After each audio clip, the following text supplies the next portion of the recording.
안녕하세요. 저는 연하 남편과 결혼했다가 대차게 바람맞은 40대 주부이자 이혼녀입니다.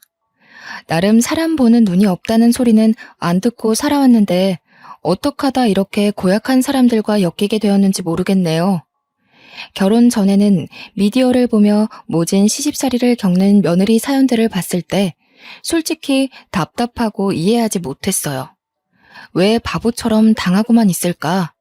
왜 아무한테 말도 못하고 혼자서 참기만 하지? 했는데 세상에나 그게 제가 될 줄 어찌 알았겠습니까? 저는 학창 시절부터 연애를 많이 해왔는데 많았던 연애 경험만큼이나 살면서 중요한 건 우정보다 사랑하는 사람이라고 생각하며 컸어요. 우정이란 건 시간이 지나면 다 변하게 되어 있고 보통 친구 앞에선 본 모습을 잘 안 드러내잖아요. 연인 옆에선 나 자체를 사랑해줬으면 하는 마음에 저를 온전히 보여주는데 친구는 그저 순간을 즐기기 위해 만남을 잇는 거니까 가면 쓴 사람들이 훨씬 많다고 봅니다. 저는 평소 유독 친구 관계만큼은 깊이 신경 쓰지 않는 사람이었어요. 그런데 말입니다. 제가 가장 힘든 시기에 수호천사처럼 등장해 제 인생을 송두리째 바꿔준 사람이 있는데요. 그게 바로 친구라는 존재였습니다. 인생이 완전히 밑바닥을 쳤을 때 제 손을 잡아준 사람이 사랑하는 사람이 아닌 바로 친구였다는 거죠. 서사가 너무 길었네요. 지금부터 저의 내리막길과 동시에 믿을 수 없는 오르막길의 삶이 오기까지 얼마나 기적 같은 사연들이 있었는지 좀 길게 자랑해 보려 합니다. 우선 그 친구의 첫인상은 얕은 친구 관계만 유지하던 제게 좀 많이 인상 깊었어요. 그 당시가 고등학교 막바지였던 때였는데 그때 우리 반에 전학 온 친구가 있었거든요. 그 친구는 유독 소극적이고 인사말도 잘 못했어요. 어딘가 모르게 주눅이 들어있는 모습이었죠. 다들 전학생이란 것 자체만으로도 관심을 가질 때 저는 그저 시큰둥한 편이었어요. 별로 친구에 대해 진심인 편이 아니었거든요. 그런데 그 친구가 첫인상에 크게 와닿을 수밖에 없었던 건 이름 때문이었어요. 이름이 정둘이라고 하더라고요. 제 이름은 정하나이거든요. 성도 똑같은데 이름의 느낌도 비슷하여 좀 눈이 갔었죠. 이건 저만 그렇게 생각한 게 아닌지 다른 친구들도 둘이와 저를 두고 하나 둘이 이렇게 붙여 부르기도 했습니다.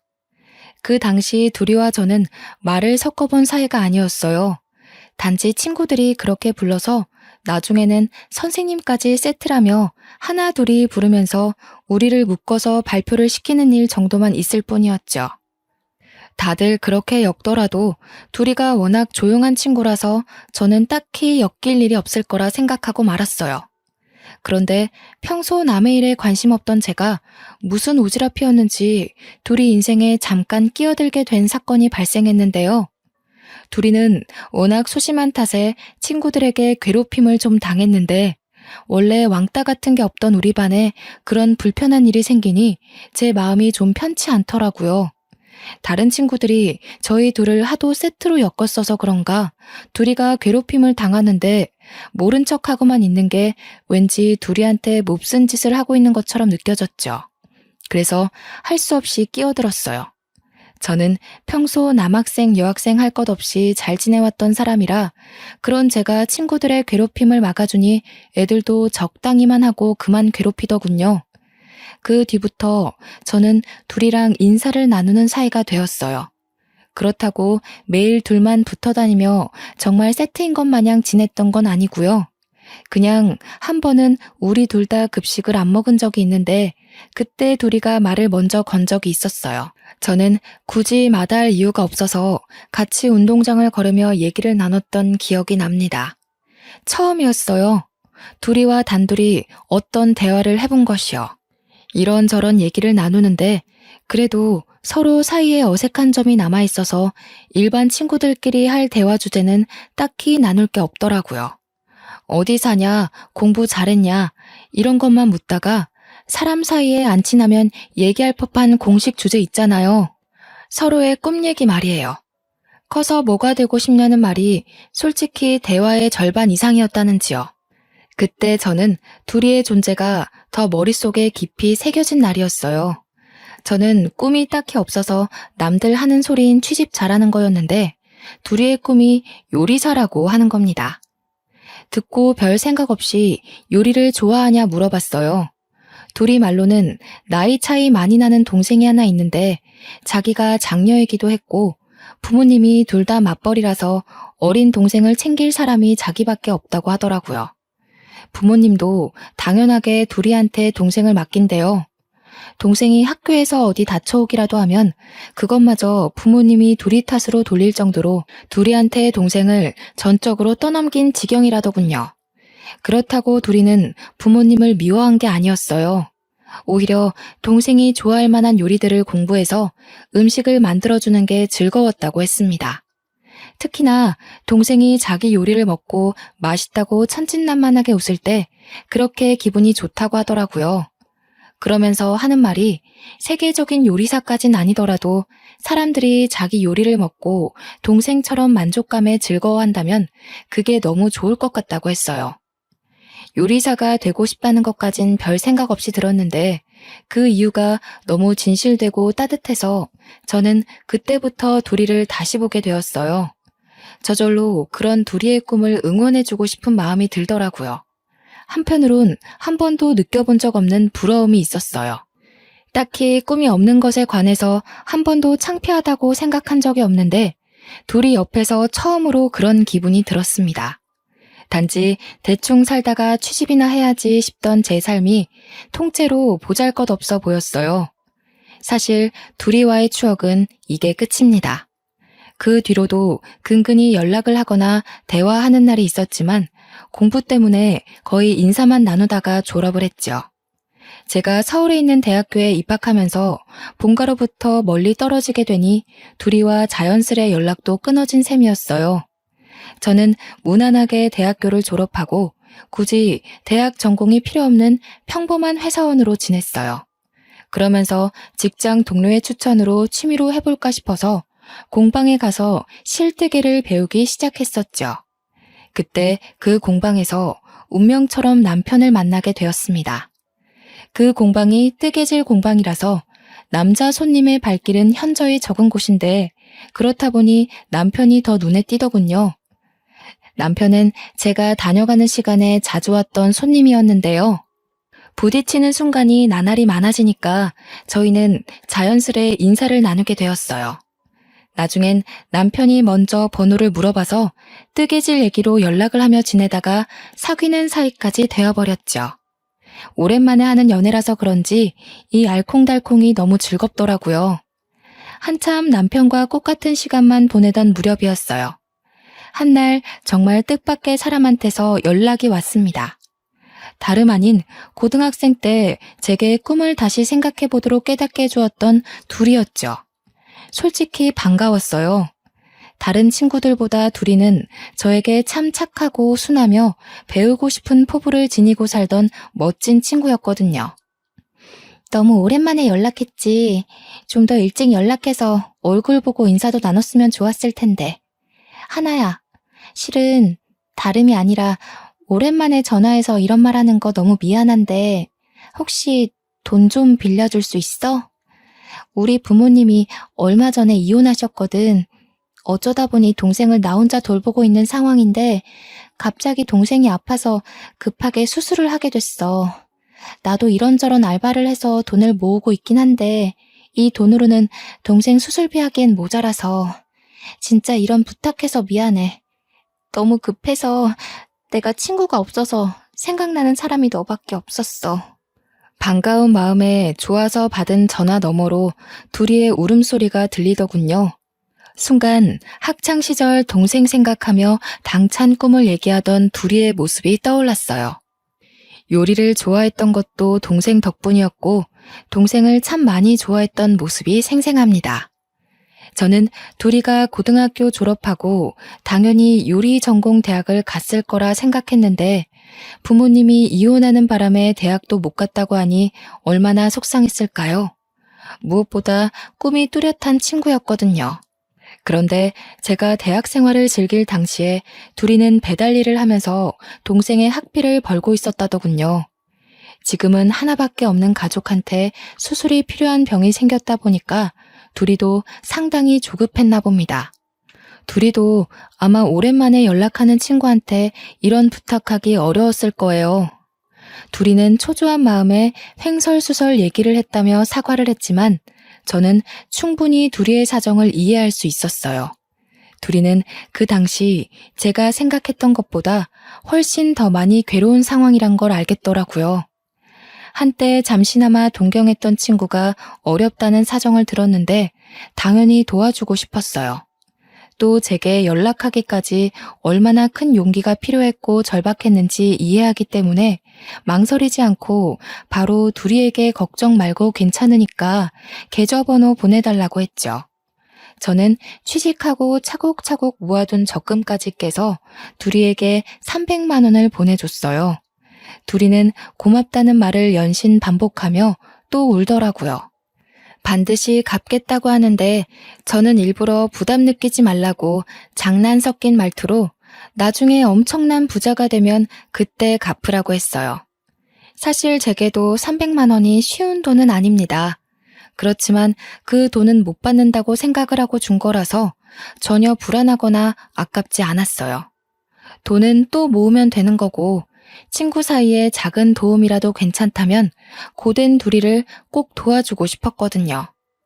저는 공방에서 만난 남자와 2년의 연애 끝에 30살이 되자마자 결혼식을 올렸습니다. 집은 시부모님이 아파트 한 채 주기로 한 걸로 수월하게 진행이 되었죠.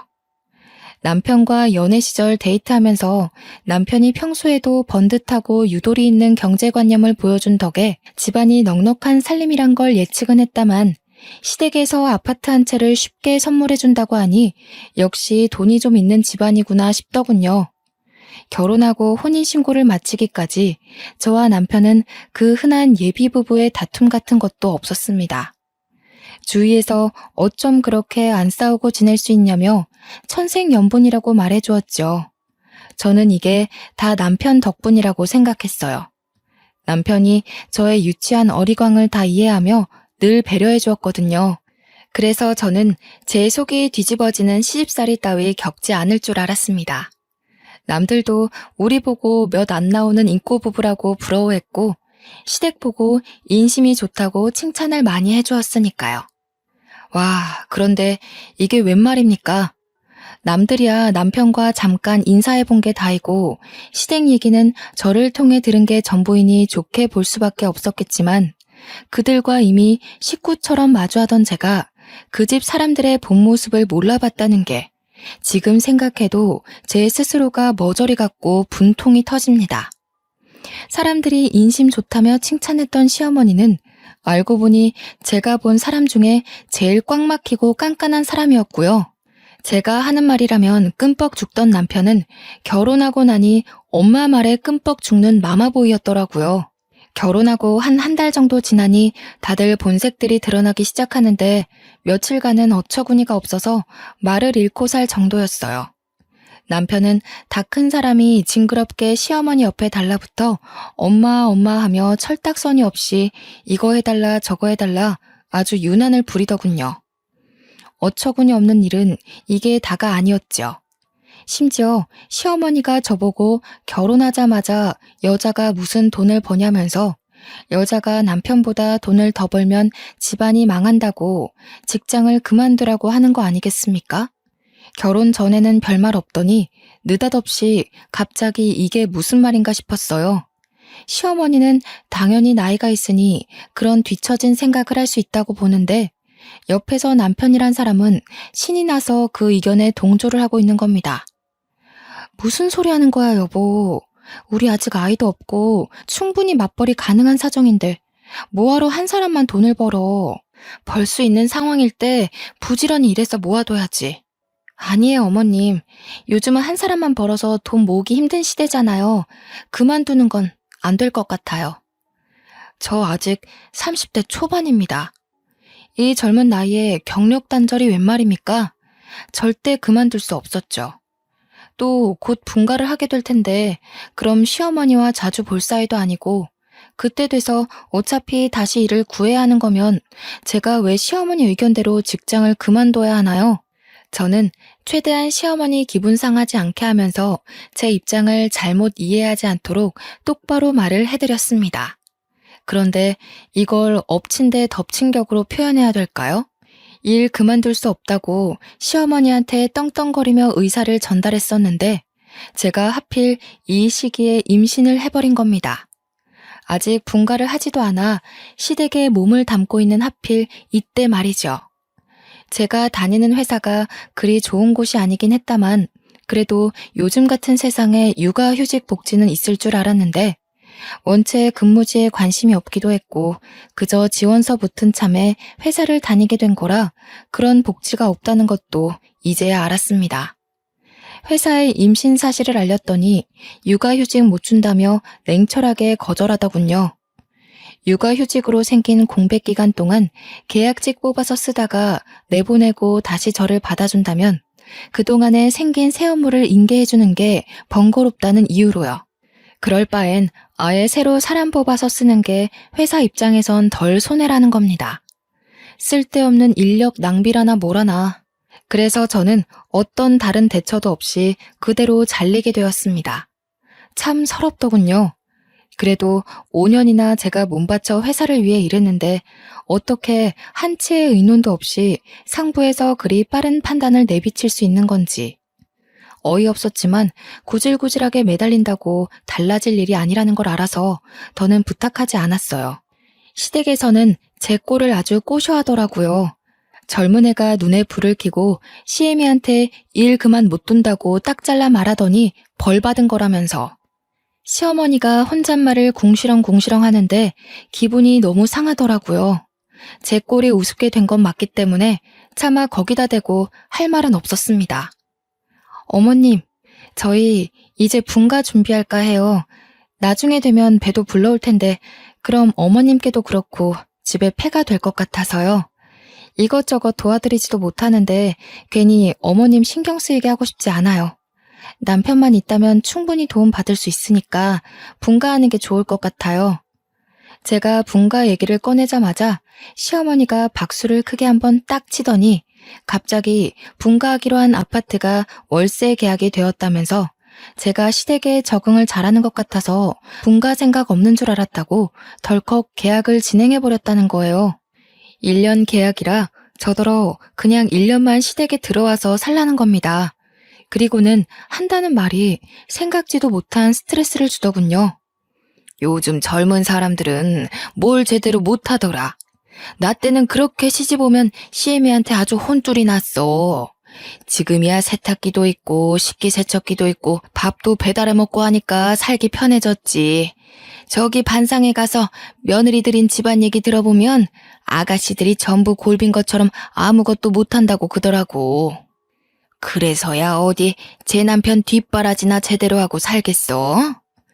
젊은 여자들을 겨냥하는 것처럼 말을 하시는데 저는 바보가 아니거든요. 시어머니는 지금 저더러 똑똑히 새겨 들으라고 하는 말들이었어요. 그러면서 마지막에 아주 쐐기를 박더군요. 내가 다 가르쳐 줄 테니까 1년만 배운다고 생각해. 새아기 너 우리 아들이 좋아하는 반찬거리 만들 줄 모르잖냐. 매번 사 먹는 것도 다 돈인데 배우면 좋지 뭘. 다른 시댁에서는 살림 못하면 잔소리만 하지 나처럼 어디 가르쳐 주려고 하는 줄 알아? 결혼 전에는 자기는 고나리지라는 시애미들 보면 이해 안 간다고 했던 분 맞는지 모르겠더라고요. 사람이 어쩜 이렇게 돌변할 수가 있는 건지. 심지어 제 속을 더 뒤집어 놓은 건 못 모르고 지엄마 얘기를 거들고 있는 남편이었어요. 남편은 시어머니 말이 맞다면서 자기 회사 동료 얘기만 들어봐도 시어머니들이 며느리 살림 지적만 하지 손수 가르쳐 주겠다고 나서진 않는다고 하면서 저보고 복 받은 줄 알라고 하는데 와, 뒤통수를 때려주고 싶더군요. 이건 제가 고집해봤자 얘기만 길어질 뿐 어차피 분가하기로 한 아파트가 계약 들어가는 바람에 집도 없으니 시댁에 있을 수밖에 없는 입장 아닙니까? 그냥 제가 포기하는 편이 빠르다 생각했죠. 그래도 시어머니가 그 아파트 월세로 받는 금액은 원래 우리 남편 주기로 한 아파트이기 때문에 우리 남편 통장에다가 입금해 주겠다고 하더라고요. 일말의 양심은 있었나 봅니다. 그러니 집도 없는 제가 일단 한 발 물러나야지 어쩌겠습니까? 그래, 알겠다고 했고 그렇게 저의 본격적인 시월드가 시작되었습니다. 결혼 후 돌변하는 걸 보고 이미 시집살이를 예상은 했다만 시어머니는 제가 배가 불러오든 말든 집안일의 강도를 높여가기만 했어요. 저는 임산부의 몸으로 시어머니가 시키는 대로 집안일을 하고 장도 보러 나가고 오랜 시간 서서 식사까지 준비하며 지내게 되었습니다. 그런데요, 원래 1년이면 끝나기로 한 아파트 계약이 2년이 되고 3년이 되고 자꾸 늘어나는 겁니다. 살던 사람이 2달 전 연락 와서 재계약하겠다고 하는 바람에 1년 연장되고 또 다른 세입자가 빨리 구해지는 바람에 이번에도 1년을 더 기다려야 하고 이런 식으로 자꾸 늘어나는 게 아니겠어요? 그 사이에 저는 출산까지 하게 되었습니다. 그래도 분가는 여전히 진행이 안 되었죠. 해도 너무하다 싶더라고요. 그 아파트 애초부터 저희 혼수로 준 선물이라면 세입자를 받으면 안 되는 거 아닌가요?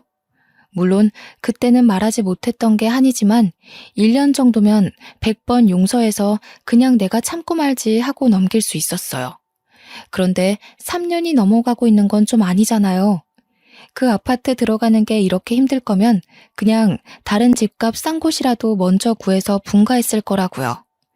여보, 우리 아파트 작은 평수라도 알아보고 그만 분가하자. 애도 커갈 건데 계속 여기서 살 수는 없잖아. 우리도 우리 살림 꾸려나가야지. 애가 이제 막 걷기 시작해서 여러모로 신경 써야 될 게 많은데 어머님 부름에 계속 자리를 비우게 되는 것도 버겁고 어머님이 애 봐주는 게 영 서툴러서 얼마 전엔 애 목욕시키시다가 목욕물에 빠뜨리셨다니까. 내가 얼마나 놀랐는지. 너 말 희한하게 한다. 우리 엄마가 설마 손녀 잘못되라고 그랬겠어? 엄마도 나이가 있으니까 실수할 수 있는 거잖아. 그리고 네가 애한테 신경 못 쓰는 걸 왜 우리 엄마 탓을 해?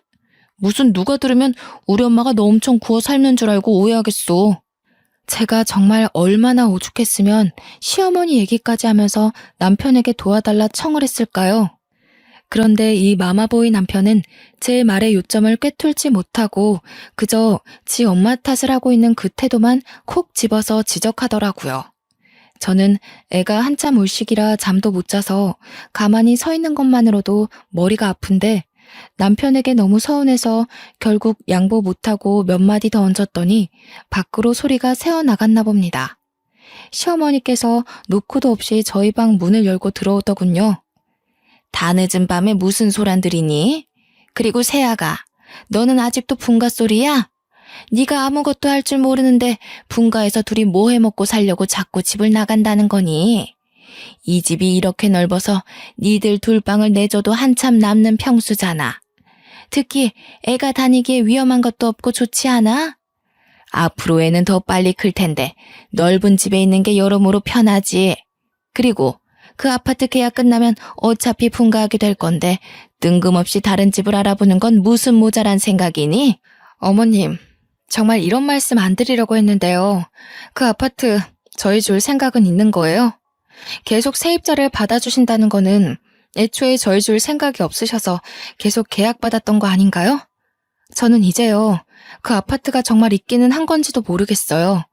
도대체 어디에 있는 어떤 아파트예요? 집세가 아쉬워서 이러시는 거면 차라리 저희가 그 집 계약하고 월세 내면서 살게요. 얘기하다 보니 그동안 빡쳤던 서러움이 물밀듯 쏟아지더라고요. 말하고도 후회는 안 했어요. 이참에 그 아파트 얼굴이나 보자는 심산도 있었거든요. 도대체 얼마나 잘난 아파트길래 결혼 전에 그리 자랑을 했고 저를 이만큼이나 참게 만들었는지 확인이라도 하고 싶었어요. 그런데 남편도 어이없는 게 옆에서 시어머니를 또 거들면서 월세가 뭔 말이냐고 돈 아깝다는 겁니다. 시어머니 말대로 여기서 지내면 집세도 안 내고 따로 사는 것보다 돈도 수월하게 모을 수 있는데 아이가 커가면 그렇잖아도 돈이 많이 들지 않냐면서 그런 거 생각하면 한 푼이라도 아끼는 게 좋지 않냐고 하네요. 정말 아이를 생각하는 거라면 시어머니 손에서 굴려지는 아이 엄마인 저를 거들고 구경만 하면 안 될 일이지요. 다 필요 없고 저는 당장 그 아파트 이름이랑 동호수 전부 알려달라고 했어요. 그러니 남편과 시어머니가 망설이면서 눈치를 보더라고요. 너는 어쩜 이렇게 생각이 짧니? 내가 정말 사람을 한참 잘못 봤지. 참한 며느리 들어온다고 아파트 한 채 선물을 그냥 떡하니 해줬더니 그게 의심스러워서 아파트 보여달라고 시애미를 겁박해?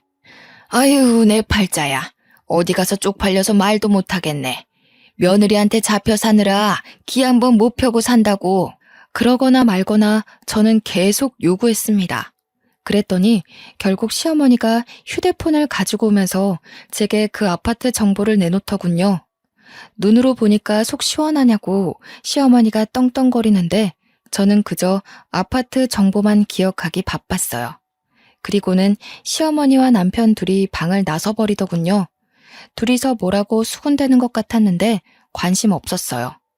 아파트 확인하겠다는 제 입장은 허튼 소리가 아니었기에 저는 사진으로만 만족하지 않고 다음날 인터넷 등기소 사이트에서 바로 등기부등본을 떼어봤죠. 아, 그런데 이게 웬 날벼락입니까? 그 아파트는 애초부터 주인이 생판 다른 사람이더라고요. 분명 시어머니가 시아버지 이름으로 산 집이라고 했었거든요. 헌데 제가 본 이름은 아버님 것도 아니고 어머님 것도 아니었어요. 어이가 없던 저는 그대로 등기부등본을 들고 시어머니한테 보여줬죠. 이게 뭔 줄 아세요, 어머님? 제가 방금 등기부등본을 떼어봤는데 이게 어머님께서 저희한테 혼수로 주신 아파트 등기부등본이에요. 이 호수 주인 이름이 아버님도 아니고 어머님도 아니던데 도대체 어떻게 된 일이에요? 아니 이게 다 뭐야? 지금 기어코 이걸 확인하려고 등기소까지 찾아갔다는 거야? 너 원래 이렇게 독한 애였니? 이렇게까지 해야겠어? 시어머니는 무척 당황했는지 자신이 뭐라고 하는지도 모르고 얼렁뚱땅 제 인품을 탓하기 시작하더라고요. 대화의 요점을 파악 못하는 게 꼭 지 아들이랑 닮아서는 문득 남편이 참 쓸데없는 것까지 물려받았단 생각을 했어요. 그렇게 시어머니랑 말씨름을 하면서 속속들이 알게 된 정보인데 알고 봤더니 아파트 한 채 있다고 한 거부터 다 거짓말이었더군요. 당연히 남편 통장에 월세 넣어준다고 한 것도 다 거짓말이었고 저는 애초에 남편과 결혼할 때 분가하는 조건으로 결혼했거든요. 그걸 따지고 들면서 알게 된 사실인데 남편은 아파트가 준비 안 되어 있다고 하면 제가 결혼 안 해줄 거라고 생각해서 시어머니랑 입을 맞추고서 저를 낚은 거였어요. 2살이 된 딸이 있는 데다가 결혼 생활을 3년이나 보낸 상태였기에 저는 더 큰 배신감이 들었어요. 빼도 박도 못하고 시댁에서 살게 될 신세였던 건데 저는 바보같이 속았는지도 모르고 분가 생각만 하면서 이제까지 버텼네요. 그 뒤부터 모든 게 다 스트레스더라고요. 남편과 대화하는 것도 시어머니 얼굴을 보는 것도 전부요.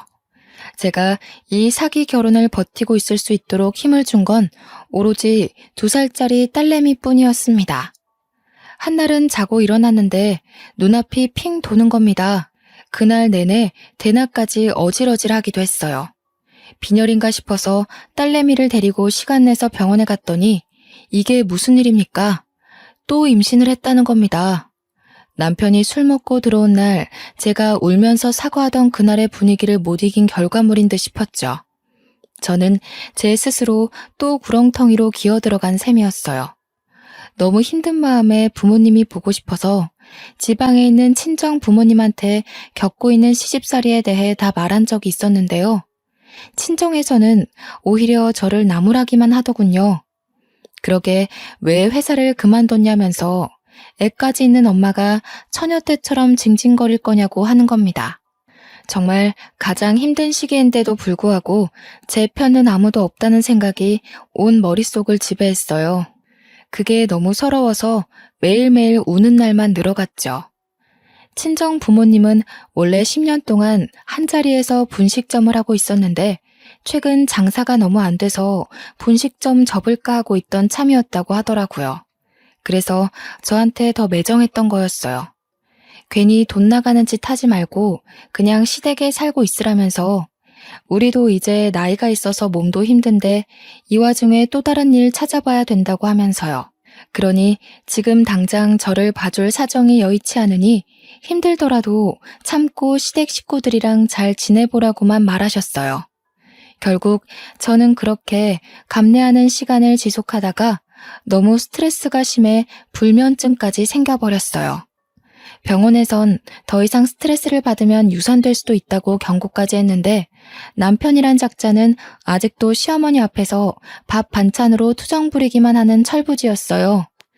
뭐 저런 자식이 다 있는지 보고만 있어도 오라가 치밀었지만 또 이악 물고 참았습니다. 그런데 어느 날 제 인내심을 결국 터뜨리게 한 사건이 있었어요. 제가 남편의 휴대폰에서 기혼 남녀가 들어있는 단톡방 하나를 발견했거든요. 그곳은 결혼한 유부녀와 유부남들이 서로 자식 얼굴도 다 까고 주말마다 등산을 가면서 바람을 피우고 있는 단톡방이었어요. 대화들을 보니 아주 충격 그 자체였죠. 남편이 아무리 엄마의 끔뻑 죽는 마마보이라도 바람은 안 필 줄 알았는데 남편이 작성한 채팅을 보니 저를 꼬실 때처럼 미혼인 다른 여자들을 꼬시려다가 유부남이라 안 먹히니까 유부녀를 꼬시는 거더군요. 제가 임신했다고 욕구를 못 풀어서 다른 여자를 찾고 있던 것 같은데 그 속내가 너무 보이는 대화들이었어요. 여기저기 유부녀들한테 추파를 던지고 있는데 제가 몰랐던 게 황당할 만큼 바람기가 너무 심한 남자인 겁니다. 하지만 남편한테 따지지는 않고 있었어요.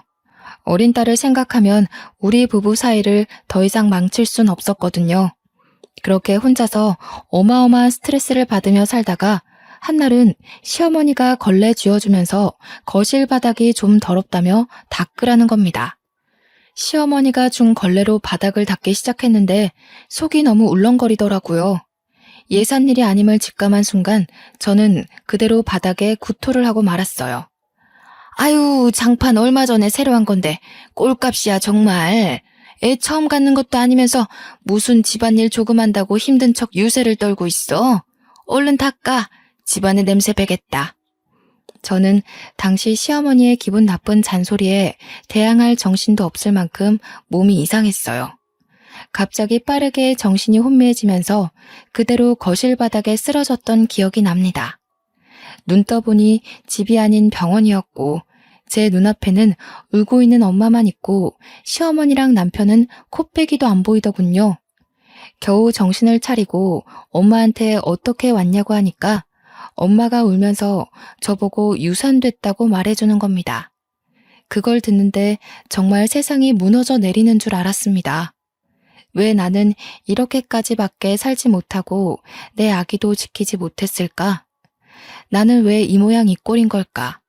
자책만 엄청 하면서 병원에서 한참을 울었어요. 부모님이 앞에 있으니 저 또한 며느리가 아닌 한참 모자란 딸내미로 돌아가게 되더군요. 그래서인지 엉엉 울면서 힘들었던 지난날을 모조리 고백했습니다. 남편이 바람핀 것까지 다 밝혔죠. 엄마는 제가 이렇게 몸 망가지면서까지 인간 취급도 못 받고 있는지 몰랐다며 신경 못 써줘서 미안하다고 친정집으로 내려와서 살고 남편이랑 이혼하라고 권했습니다. 시댁으로 돌아와서 시어머니랑 남편한테 친정 내려가서 지내겠다고 말했더니 시어머니 하는 말이 아주 가관이었어요. 심지어 친정 부모님이 함께 있는데도 생각 없이 입을 함부로 놀리더군요. 뭐라고? 그럼 앞으로 식사 준비는 누가 하니? 다시 나더러 하라고? 난 삭신이 쑤셔서 절대 못한다. 허리 나가서 디스크 수술도 했는데 바닥 청소 같은 건 누가 다 하라고 갑자기 친정을 간다는 거야? 이보세요 사돈어른. 제 딸이 무슨 사돈댁 가정부인 줄 아십니까? 여태 제 딸을 그렇게 함부로 대하셨어요? 댁 아드님이 밖에서 바람 피고 온갖 유부녀들 꼬드기고 다니는 건 알고서 그렇게 떵떵거리시는 겁니까? 얼마나 지 아랫돌이 간수가 안 됐으면 여기저기 싸르지 못해 안달이랍니까? 자기 아들이 밖에서 무슨 개망나니 짓을 하고 다니는 줄도 모르면서 뻔뻔하게 낯짝들고 있다니 창피한 줄 아세요, 사돈. 엄마는 남편이 퇴근하고 오기까지 기다렸다가 귀싸대기를 날리고 내려가고 싶은 지경이라고 했으나 한시도 이 더러운 집구석에 내 귀한 딸 두고 싶지 않다며 그대로 저를 데리고 나왔어요. 저는 그 어린 딸도 시댁에 내버려 두고 짐도 챙기지 않고서 친정엄마 손잡고 혼자 부산으로 내려왔죠. 고향에 내려가 제가 다녔던 학교를 지나면서 자연스레 학창 시절이 떠올랐고 그러다 보니 2년 전에 연락 온 둘이가 생각나더라고요. 지금은 어떻게 사나 동생 수술은 잘 됐나 궁금하더군요. 그래서 오랜만에 둘이 연락처를 찾아 전화를 해봤어요. 고마워 하나야. 동생 수술은 너무 잘 됐어. 그때 네 도움이 아니었으면 내 동생 어떻게 됐을지 몰라. 내가 먼저 연락하려고 했는데 요즘 하는 일이 바빠서 결국 네가 먼저 하게 만들어버렸네. 너무 고맙고 미안해. 그래도 나 네가 빌려준 돈 덕분에 고비를 잘 넘겨서 지금은 잘 살고 있어. 너는 어때? 다행히도 둘이는 더 이상 괴롭지 않은 듯했고 계속 제 덕분에 기세가 졌다고 말하면서 고맙다는 인사를 했어요. 그러면서 잘 지내냐고 묻는 말에 저는 숨김없이 모든 걸 말해주었죠. 남편과 이혼 준비를 할 거고 당분간 별거하려고 지금 부산에 내려와 있다고 했더니 둘이가 마침 자기도 부산이라며 시간 되면 만나자고 하는 겁니다. 저희는 그날 바로 시간을 잡아 만나게 되었는데 연락을 오래 안 한 것 치곤 쉬운 만남이었죠. 그렇게 만난 둘이의 모습은 고등학생 때에 비해 훨씬 말끔해지고 비싼 명품백도 들고 있는 게 아니겠습니까? 딱 봐도 잘 살고 있는 모습을 보니 제가 다 기뻐서 어떤 일 하냐고 하는 일이 되게 성공했냐고 이것저것 물어보고 있더군요. 네가 빌려준 돈 300만 원으로 동생 수술 무사히 시키고 남는 돈으로 토스트 장사를 했거든. 노상에서. 옛날에 내가 말해준 적 있잖아. 동생한테 계란 토스트 만들어주기도 했다고. 그걸 대학교 앞에서 팔았는데 생각보다 장사가 너무 잘 되는 거야. 덕분에 그렇게 번 돈으로 동생 재활까지 잘 마치고 본격적으로 가게를 차려서 시작해봤는데 고맙게도 장사가 더 잘 되더라고. 하다 보니 프랜차이즈도 차리게 됐어. 지금 한 5개 정도 운영 중이야. 정말? 웬일이야. 너무 잘 됐다. 너 어릴 때 요리사 하고 싶다더니 정말 하고 싶은 요리하면서 대성공했네? 진짜 너무 축하해. 옛날에도 느낀 거지만 넌 반드시 잘 될 것 같았어. 저는 어릴 적 둘이가 가진 그 포부가 이루어진 걸 보면서 진심으로 축하를 해줬더니 둘이는 오히려 제가 아니었으면 자신의 꿈을 이룰 수 없었다고 하는 겁니다. 저보고 동생을 살려준 은인이고 자신의 꿈을 이룰 수 있게 해준 스승이라면서 제가 받은 은혜를 갚아주고 싶다고 하더군요. 친구끼리 뭘 갚냐고 그때 갚으라고 했던 건 장난이었다고 괜찮다 했더니 둘이가 이날만을 기다렸다고 하더라고요.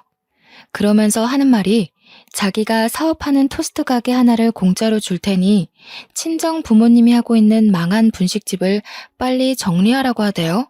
그리고 그 토스트 체인점에서 번 수익은 본점에 내는 수수료 없이 전부 다 가지라고 하는 겁니다. 그것만으로 충분히 보답을 받았다고 생각했는데 둘이는 저만을 위해 한 가지를 더 제안하더군요. 제가 손재주가 좋은 걸 알고 뜨개질 공방까지 하나를 마련해주겠다고 하는데 저는 너무 놀라서 그렇게까지 할 필요 없다고 거절했어요. 하지만 둘이는 그 당시 정말로 죽을 만큼 많이 힘들었던가 봅니다. 저의 작은 성의가 지금까지도 자신을 힘나게 한다고 하더라고요. 그러다 이번엔 제 사정을 듣고서 서울에 있는 마마보이 남편에게 이혼 소송하라고 제안까지 했습니다. 하지만 돈이 없던 저는 그걸 준비할 만한 여건이 안 된다고 고개를 내저었어요. 내가 도와주고 싶어. 하나야, 변호사 선임에 드는 비용까지 대줄 테니까 소송은 꼭 해. 너 그 결혼 생활하면서 많이 힘들었잖아.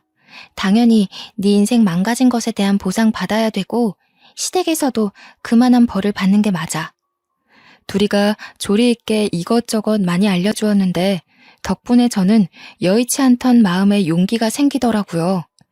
저는 그 이후 시댁이 아파트 있다며 속인 것부터 남편이 휴대폰으로 유부녀들이랑 바람피고 다닌 흔적들 다 모아서 이혼소송을 때렸습니다. 1년간 시달린 끝에 양육권도 제가 가져오게 되었고 딸아이를 데리고 부산으로 내려와서 공방에서 딸을 키우며 뜨개질 일을 시작했어요. 처음엔 수세미랑 아기모자 같은 간단한 것들만 만들어 팔다가 조금 더 공부를 하여 파우치나 젊은 사람들이 좋아할 만한 생활용품들을 만들어 팔았더니 생각 외로 꽤 반응이 좋은 겁니다. 하다 보니 욕심도 나고 배우는 것도 재밌고 해서 아예 가죽 공예까지 공부를 한 다음 직접 지갑이랑 가방, 휴대폰 케이스도 만들어 보았어요. 한 땀 한 땀 예쁘게 만들어서 가격도 올려받아 온라인 사이트에 팔아봤더니 이게 웬일입니까? 대박이 난 겁니다. 한 달 수익이 제가 다닌 보잘것없던 회사 급여보다 훨씬 월등했어요. 다행히 우리 딸에게 어렵지 않게 모든 걸 지원해 줄 수 있는 여건이 되었고 그것만으로도 저는 발 뻗고 편히 잘 수 있게 되었죠. 단순히 취미로만 썩혔던 제 손재주를 둘이가 알아준 덕분에 저는 더 큰 곳에서 솜씨를 발휘하게 된 셈인데요. 친구를 잘 뒀다는 말을 이럴 때 해보나 봅니다. 우리 부모님도 둘이 덕분에 차린 토스트 가게로 장사를 막 시작했는데 수익이 너무 좋다더군요. 일주일에 두세 번씩은 둘이가 우리 딸 먹으라고 공방으로 본인이 순수 만든 수제 간식을 가지고 옵니다. 딸이 둘이를 얼마나 좋아하는지 이모 왔다면서 조망만한 입술로 이모 부르며 달라붙는데 아마 둘이가 우리 딸을 엄청 예뻐하고 아껴줘서 딸이 더 따르는 거겠죠. 이 계기를 통해 둘이와 저는 학창시절 때와는 비교할 수 없을 정도로 돈독해졌어요. 동네도 같아서 단짝 친구를 넘어선 자매처럼 지내고 있답니다. 둘이가 꿈을 포기하지 않고 도전을 했고 그 은혜를 갚기 위해 저를 기다리고 찾아준 것이 이렇게나 소중한 인연을 만들어주었네요.